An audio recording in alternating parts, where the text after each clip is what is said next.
So here I am visiting Piaggio. They're still setting up the booth, day one. Seeing the bikes getting delivered and set up, the new X10 on display, and maybe we'll see some of the new bikes before they even get up there.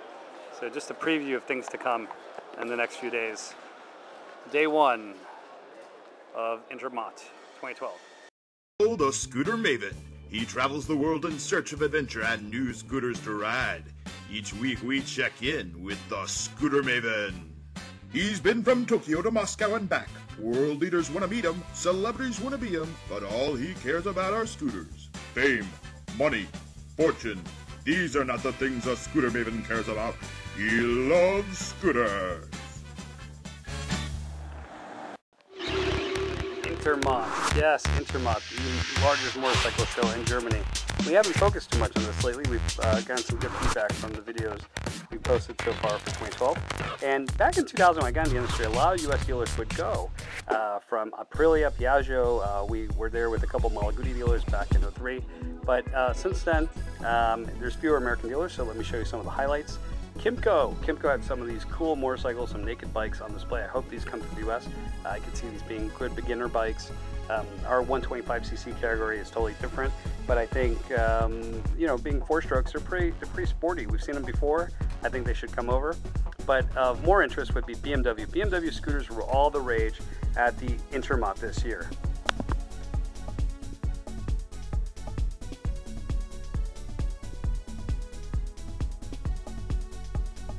If you've seen the press releases, the EV line, the electric vehicle line of the new BMW scooters, maxi-scooters, are also in the press a lot. And what we've noticed is this is something that takes scootering to a whole higher level in the US because of the price range. We're not talking about a Chinese scooter here. We're talking about something a middle manager, somebody in a marketing company in San Francisco or a banker in South Beach, Florida would want to drive. They have a BMW car. They don't need to drive it every day. They want to drive a motorcycle. This is an executive vehicle. It's an executive motorcycle up there with the Bergman with the silver wing. You're talking about accessories that are worth a lot more money. MRP does stock a lot of accessories for the Maxi line, and we're going to start stocking the accessories for the BMWs as more companies do upgrades and performance parts for them.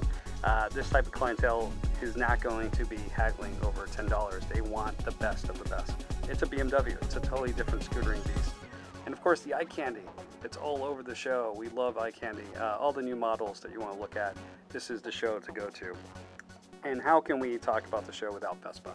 Vespa for 2012 had an impressive booth.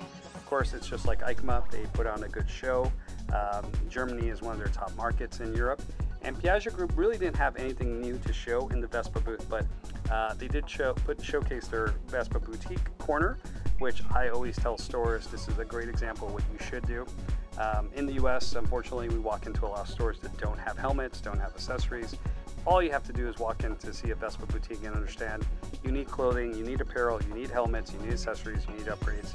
Use Vespa as a guide. It doesn't matter if you only sell Chinese or Taiwanese scooters. Use them as a guide. That's what you have to do to stay in business in the US. And it's great to see them doing this in Europe because it was the other way around back in the early 1990s and 2000s. They were showing the Europeans how to brand because nobody wanted to wear a Vespa shirt in Europe. Nobody wanted a t-shirt that had a big logo on it in Italy. It wasn't cool, it wasn't popular. And they Americanized Italy, and at the same time, they're training American dealers to do marketing. So it's a give and take. Both markets have to learn one from the other. Vespa is now a boutique-style American store in Europe, and American dealers that tend to sell Chinese or Taiwanese scooters have had to learn that they need to boutique their store. It doesn't matter if you're selling $1,000 scooters that look like Vespa. If anything, 2013 is going to be the year of Vespa clones in America. And I actually look forward to this because I think it'll get more Americans into scootering. There's been more Piaggio-looking, Vespa-looking, Lambretta-looking, old PX-style plastic scooters on display than ever before from 20 or 30 different manufacturers, which leads me to Aprilia. Aprilia now has fewer models in Europe, and even the Gilera, the 850 is now an Aprilia. And there wasn't a lot of, not too many surprises here. Scarabeo, of course, is a whole separate brand for marketing now in Europe. They consider it a brand like Gilera or Derby. Derby was nowhere to be found, and it just sounds like Derby is not being pushed anymore. Only Aprilia and Gilera, and it's kind of sad because we miss Derby. I know the factory in Spain has been idle for a year or so. We walked over to the Yamaha booth. Yamaha, of course, has a whole bunch of T-Max series lines and a dozen or so bikes not available in North America, from the different models of Biwis to their 125 line, the E line here that you see here, the battery operated line, which are fantastic for a city like Amsterdam. You want to have an electric little folding scooter, and Yamaha is perfect for that. I like this retro looking white scooter next to the Biwi line, and you'll see that they have a whole bunch of the X series bikes, BW Biwis, which we call BW series bikes, the Zuma in the US, and they have the 50s, the 125s, just, you know, a lot of models not available in North America, but are starting to sell in South America, which is cool. So we're looking forward to that and to finding out more about that. We do have some parts for these on our website, and if you're in Canada, we also have the BW series for Canada. So parts available from MRP for all these bikes are in stock in Miami. So if you want to order some, we definitely got them. And if you have a T-Max, we do have the Turbo Kit exhaust. We have the Turbo Kit variators in stock.